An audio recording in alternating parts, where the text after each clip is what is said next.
menos.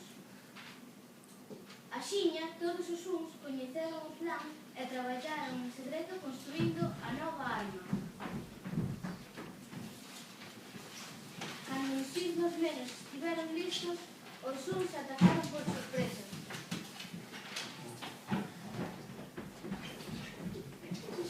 O ataque dos uns foi tan rápido que os demais números apenas se puderon defender.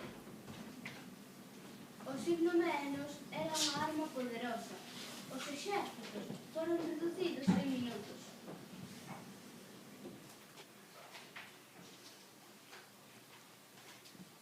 Os uns restaran tanto que cando o último exército foi vencido xa só quedaban ceros.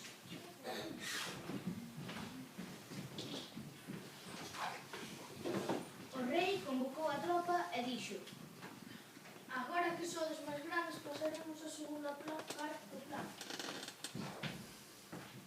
Ordenou que atacasen os ceros con cadeas de ferro e munición. Os números pequenos serán os nosos escravos.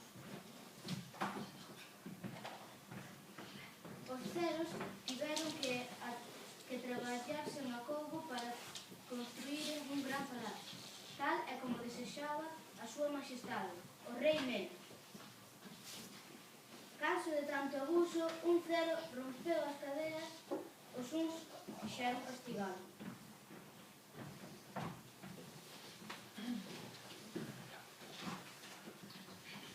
Pero cero quedou como estaba porque xa era o número máis pequeno e o signo menos non lle afectou.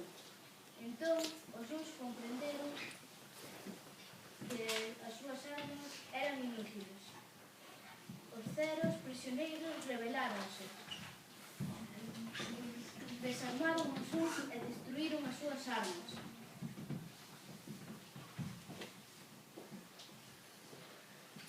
Os números queremos vivir en paz, proclamaron, e perdoaron a un que avergoñado comprendeu o seu erro. O miserable rei Menos foi expulsado daquelas terras e tuvo que seguir remando ata o seu país. Os números volveron a medrar en paz. Entón pasou algo inesperado. Da unión dun cero e dun un naceu o novo número maior que os demais.